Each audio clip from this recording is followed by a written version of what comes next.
Whether you operate one forklift or thousands, one location or hundreds, the new My Toyota customer portal can help you optimize your operation and material handling equipment.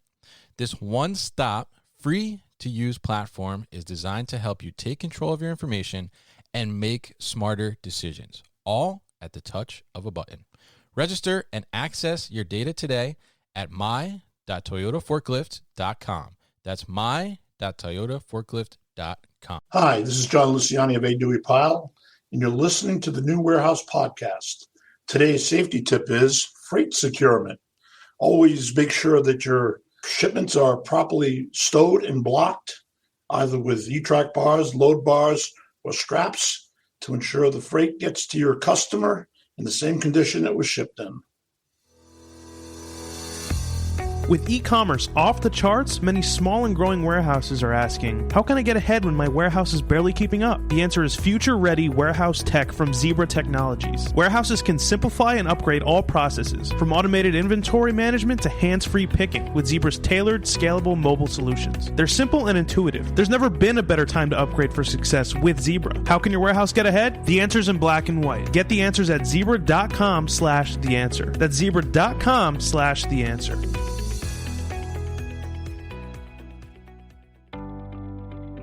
Fulfillment demand continues to skyrocket and outpace available labor. To keep up, warehouse operators are turning to flexible fulfillment solutions like 6 River Systems. Utilizing 6 River Systems' award-winning combination of collaborative robots, artificial intelligence, and operational expertise will make your associates and wall-to-wall fulfillment workflow more efficient. No new infrastructure, no change to warehouse layout, easy to deploy and scale, easy to train and retain associates, all at half the cost of traditional automation. Want to take your fulfillment operation to the next level? Go to www.6river.com to learn more. That's www.6river.com to learn more. Starting March 28th, Modex 2022 lets you see what's coming and take advantage of it to power your supply chain with more possibilities for years to come. With 850 exhibitors and education sessions, Modex 2022 is where you'll find the more of everything, from illuminating education to next generation technology and equipment in action to the latest equipment and system solutions for your supply chain needs. Visit modexshow.com and join us March 28th to 31st, 2022.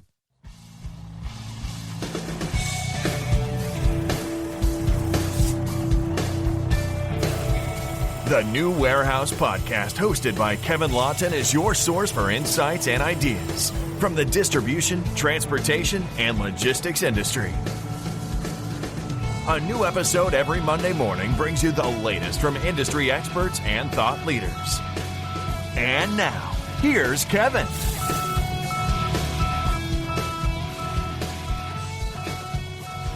Hey, it's Kevin Lawton with the New Warehouse Podcast, bringing you a new episode today. And on today's episode, I will be joined by John Luciani. He is the COO of LTL Services at A, Duie Pyle. A, Duie Pyle is a freight carrier, one that I know pretty well from my day job. And John is going to come on. He's going to talk to us about the trucking landscape through the pandemic. And we're also going to get into an interesting topic of how they kind of navigate the congestion that you would see in somewhere like New York City and some of the challenges there and how they kind of overcome those so that they can still provide the service levels that are needed for customers of the shippers. So we're going to welcome John to the show, and he's going to tell us a little bit about that. So, John, welcome on. How are you? Good, Kevin. Thank you. Glad to be with you tonight. Definitely happy to have you on and kind of learn about this topic. It's pretty interesting. But before we get into that, why don't you just give us a brief little overview of Pyle and what it is you guys do, the services you offer? Sure. A, Duie Pyle is a 98-year-old privately held family-owned business. We have the same family ownership from April 1st, 1924 to today. We're at a point of generational transition from the third generation to, we have one active member of the third generation and 3 active members of the fourth generation in the family business.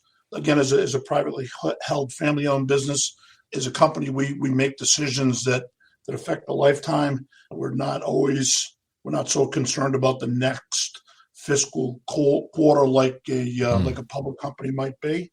So it gives us the ability to always take a long-term approach. We like to tell our employees that we make decisions that affect a lifetime. So again, I've been with Pyle now about 12 years. Okay. And when I joined the company, we were a much smaller organization.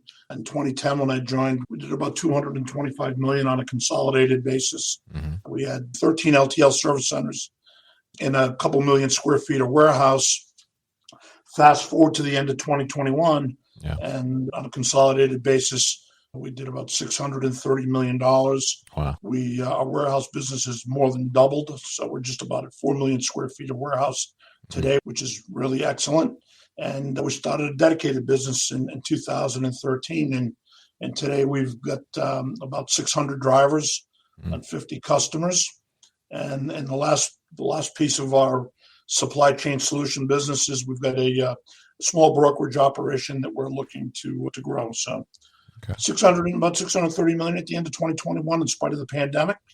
And we had a very successful year, much like most of the public carriers did as well. All right. Very nice. And I love definitely as the family owned, and I like that you said in there, you make decisions that last like a lifetime, right? I think that's a great value to have, and definitely a great culture to create within a company as well. So it's very interesting to see kind of those different dynamics. And obviously, you mentioned in there, being pretty successful despite the pandemic. And I think that, we've certainly seen some changes in trucking and freight throughout the pandemic as well. And obviously, definitely we want to say kudos to the truck drivers and everybody working in that area during the pandemic as well to deliver goods to us when we couldn't get to the stores. So on that topic, how have you kind of seen, and you've been working, here 12 years. So, obviously there's been a lot of growth for Pyle in those 12 years, as you mentioned, but specifically through the pandemic, I mean, how did that kind of change the trucking landscape, and what did you see from that perspective, and how is it different now, maybe coming out of the pandemic? Sure. So, in March of 2020, our business was up. Our business was up about 8% on a per day basis. So we look at bill count as the barometer of essentially growth from an immediate perspective. Because again, in an LTL type environment, every day is 100% transactional, right, which is completely the opposite of our dedicated business, where 100% of that operation is scheduled. So we look at bill count as a day's, essentially as a day's activity. And in March of 2020, we were averaging around 10,600 bills a day, thereabouts. Okay. And by the middle of April, our business had fallen off 40%. Oh, wow. Because of the pandemic. And you can imagine, in a transactional type business, you're building out your infrastructure to support your customers' needs. Mm-hmm. And that includes obviously trucks, trailers, truck terminals, administrative staff, but most importantly, truck drivers and freight handlers. And again, for the business to drop 40% essentially in a matter of weeks, you could imagine the mad scramble that took place to essentially right-size the company. Because again, we're privately held, family owned, and we've been successful for at that point in time it was 96 years, and we wanted to make sure that we didn't know what the depth and the duration of the pandemic would be. I don't think anybody did, and we took aggressive actions as a result. Very interesting. And so then, obviously you had a drop off there, it sounds like, and a pretty significant one as well. But obviously you guys are still here, still strong. So coming off, I think, there was that initial, I guess, shock where everyone was pretty scared, right, to do anything. I think make any type of transactions, buy anything, spend money. They were, there was a lot of uncertainty going on. But as things went on, obviously, we saw in the supply chain where kind of demand really started to grow, and people were more interested in getting goods and things of that nature. So as the pandemic continued on, I mean, did you see demand increase after a while and kind of pick back up? Yeah, so demand in our business increased year over year for year over year comps, probably around August. Interesting. Okay. So it took a while to come out of the trough, that COVID trough, if you will, in April, and we steadily built back to where our daily bill count on a year-over-year basis had started to be positive, which was obviously ended up with a sigh of relief. Yeah, I'm sure. We knew that the economy was starting to take over again and grow, and those were all key times. So in late in the third quarter, in the fourth quarter of 2020, we 5 or 6 really good months because our business came back in earnest. We recalled, it's part of the early days of the pandemic with all the unknowns: mask, no mask. You didn't know how the virus was transmitted. We just took very aggressive actions, and our employees were equally concerned. So we had a voluntary furlough program, and we allowed about 430 employees, drivers, mostly out of work for what we had planned was 12 weeks. Yeah. And by the fourth or fifth week, we started recalling drivers because our business started to come back slowly. That's good. But as I said, August we had everybody back, and we were all hands on deck, and we were back in positive bill count growth. So that was good.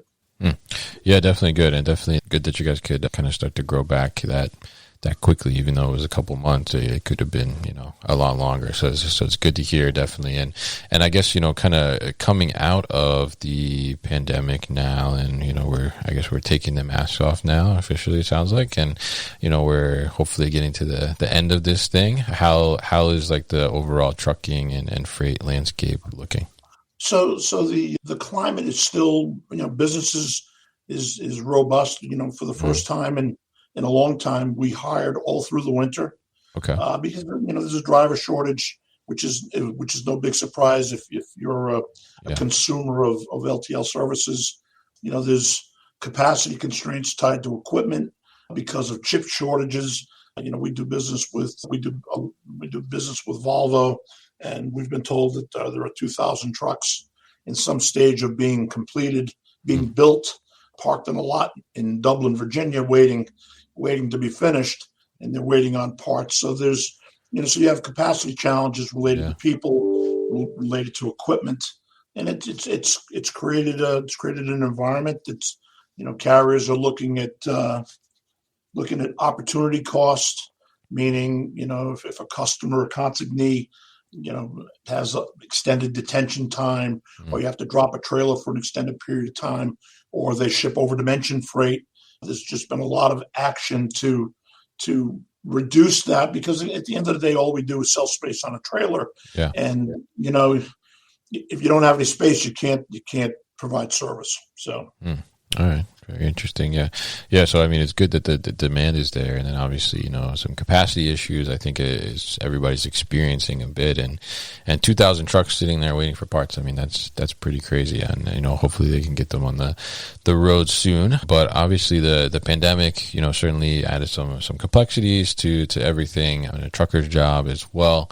But, there's always something, I guess, that has been there for you guys as a bit of a complexity. And, being in the Northeast myself in New Jersey, close to New York City, delivering freight, driving a car normally in the city is a little bit of a difficult task and getting around. So I can only imagine delivering freight in the city as well can be challenging. So talk to us a little bit about, what are some of the challenges that LTL carriers face when they're entering into a congested area like New York City? Well, New York City has its own set of challenges, and we put together a document for our sales team that just helps to call those challenges out to our customers, so that they have an appreciation or an understanding of the cost structure and the impact of a city like New York, or New York especially. It could be Boston, could be Washington, D.C., could be Philadelphia, but New York specifically, has a pretty significant market of consumers. Somewhere in that metro market between 16 and 18 million consumers, and as a result, there's a lot of traffic that moves into that city, including Long Island. So with that comes, complexities related to bridges and tunnels. Right. In our world, the Lincoln Tunnel allows no trucks. Mm-hmm. The Holland Tunnel allows trucks with up to 3 axles only and no hazardous material shipments. Mm-hmm. And finally, that leaves just only the George Washington Bridge or the Verrazano Narrows Bridge for access into New York City for commercial vehicles. So you can imagine, the driver congestion that takes place on a daily basis crossing one of those 2 major thoroughfares into New York City or Long Island. We'll be back after a quick break.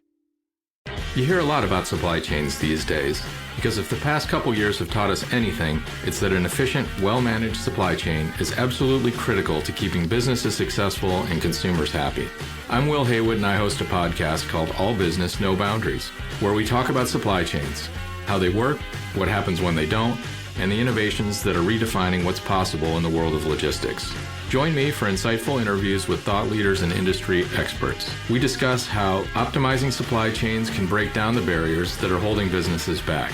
That's All Business, No Boundaries by DHL Supply Chain. Listen and subscribe wherever you get your podcasts. Yeah, definitely crazy. I mean, I've been stuck on the George Washington Bridge myself, and it's not a good time. I can say that. Yeah. So obviously there's challenges there, where you're limited in terms of the routes you can take and the ways you can enter the city. But, when you look at the challenges, and obviously, Pyle is doing business in the city, they're delivering in there. So how are you guys kind of, I guess, getting past these challenges and still being able to meet delivery windows and still provide the service that the customers are expecting?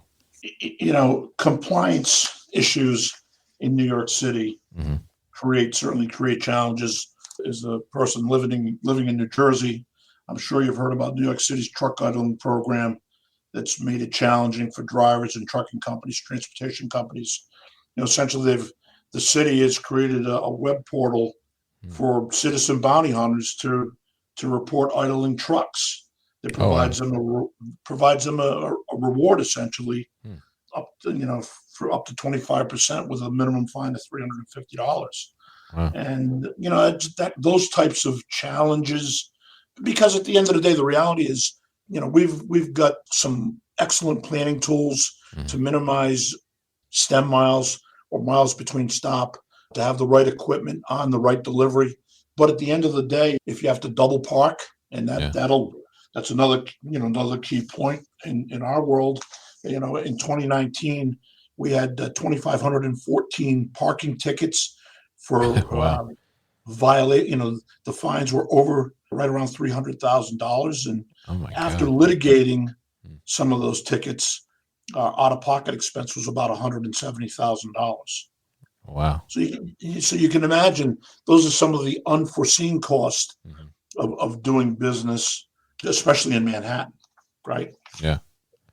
New York City's got a number of green initiatives, gridlock boxes, bike lanes, bike share stations, outdoor dining, all that, again, further constricts the commercial traffic moving through those main thoroughfares. And those streets in New York City are already, they're already challenged with population, shoppers, people that live in the city, people that work in the city.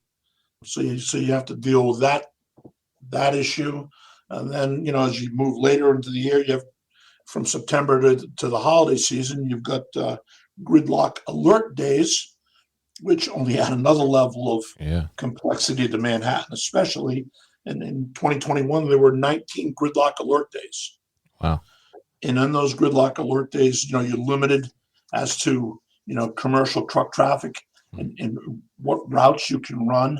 And again, those challenges add cost, cause delay, and, the best technology in the world to meet a customer's delivery window sometimes gets thrown out the window when it's beyond the control of the carrier or especially the driver. Yeah. Wow. Wow. So a lot of challenges and some I wasn't even aware of in there, but obviously, it sounds like it's difficult to really navigate all of those restrictions and rules to be able to really deliver the way you need to deliver. So I mean, it sounds like almost, you mentioned in there, some of the green initiatives and like bike lanes and outdoor dining and things of that nature, which are all good things for the city, obviously. But, it seems like maybe there's some city planning issues that are not taking into account deliveries that need to be made. And with supply chain, becoming such a, I guess, hot topic with the pandemic, kind of at the forefront and in the news and everything. I mean, do you think that there's potential that like some infrastructure changes will happen to be able to address some of these issues with the city, or what do you think that kind of progresses like, and do you think it ever gets better in any sense? So I think personally, I believe longer term, we'll have to move to some night deliveries. Okay.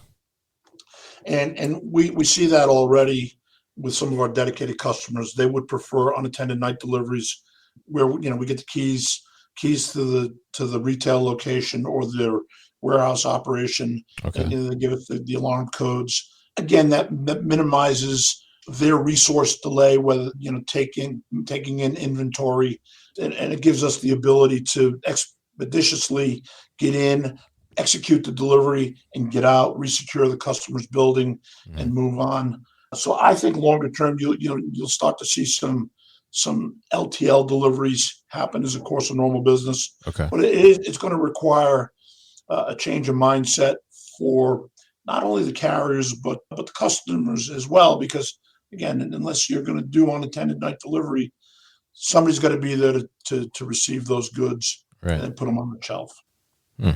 Interesting. So I guess at nighttime, I mean, obviously, the traffic is less at nighttime, but do you see like some of the restrictions and things that you're mentioning there at nighttime are also reduced in a way? Yeah, I think you see traffic congestion and parking issues reduced significantly with nighttime delivering. Okay, interesting note there. And Yeah. and you mentioned in there about the green initiatives and things of that nature. So I mean, with obviously the idling, part of the issue I think for the city is the exhaust and the emissions that are being given off. So how is Pyle doing anything to be able to become more green in a sense, or more sustainable from a truck perspective? Sure, that's a great question, Kevin. In our Bronx service center, we run 10 hybrid diesel Okay. straight trucks. We had 2 electric vehicles, 100% BEVs in the Bronx service center as part of a pilot program with Daimler North America, Daimler Trucks. Yeah. And those trucks were on lease to Pyle for 2 years, and we gave them back at the end of the lease per the agreement. Right now, we're in negotiation with Daimler to put a couple more BEVs into our LTL operation.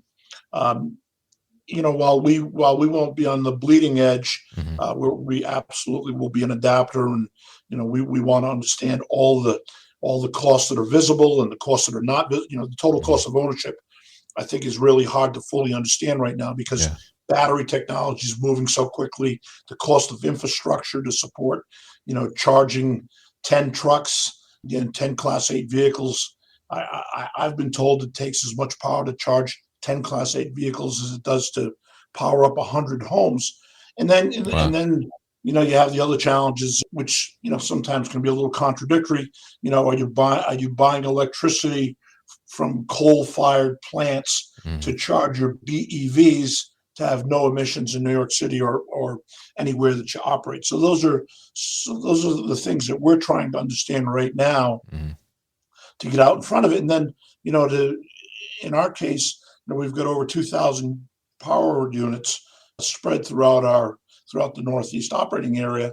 And how do you maximize the utility of the truck, meaning the range of the truck, and still give it time to come back and get a full charge?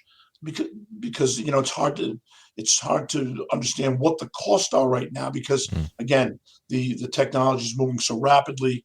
The way the batteries are discharged, and the way they're optimized to improve the range of especially the Class 7 and Class 8 vehicles that most of the LTL carriers run, again, is a moving target. So there's a lot more to learn before we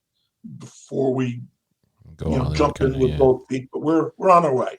Okay. Yeah. It's interesting to hear, and it's good that you guys are piloting stuff like that, and that makes total sense. I mean, the amount of, you have an interesting point there. If you're reducing the emissions in New York City, but there's still emissions happening somewhere else, right, to produce the electricity that you're charging the vehicles with. So it's a very interesting point there, and I like that you guys are, exploring it that deeply into the chain of things, and then making sure that it, whatever choice you go with and whatever you try, is fully making sense and making that kind of green kind of initiative or move. So very interesting stuff. And so now, currently with Pyle, obviously, it sounds like things have been picking back up with the pandemic and things of that nature. But, what's kind of in store for the future of Pyle? I mean, you guys are coming up on 100 years, right? So is there anything big coming up for the 100th year? Yeah, well, we hope to have a nice celebration with all of our Pyle people, recognizing, the people that created the foundation before us.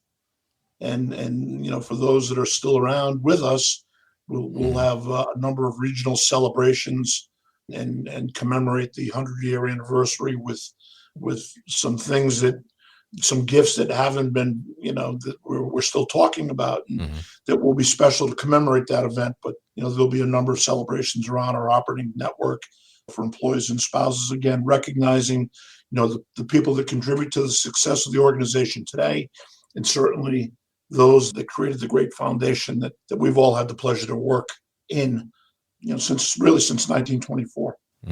All right. That's great to hear. I mean, I think it's really special that you guys are recognizing the employees so much as the foundation of the company. I think that's a really, really incredible thing. So definitely we'll be interested to see how that happens for the 100th anniversary. I'm sure we'll check back in by then to see what's going on with Pyle. So John, I want to thank you for coming on the show today and talking to me about this topic. Definitely really interesting, and I think it raises a pretty interesting question of, how does the city also help in this aspect of making things a little easier to get the goods to the people that live there and able to do the things that they need to do. So if people want to find out more information about Pyle and get in touch for maybe use of your services, how can they do that? Sure. They could go to the website, aduiepyle.com, and there's a portal to request information, and we'll get right back to any potential client or employee that has an interest in learning more about Pyle. Our history's listed on our website, so if you want to know a little bit more about the various decades that we've persevered through and grown through, that information's there as well. So I would recommend go to aduiepyle.com. All right, great. And we'll put all that information at thenewwarehouse.com as well, so people can find it. So John, thank you so much for coming on the show today, and I appreciate your time talking to me. Thank you for listening to this episode. If you want more content from the New Warehouse, check out our new video series called All Hands on LinkedIn. Just search for the New Warehouse on LinkedIn and follow along.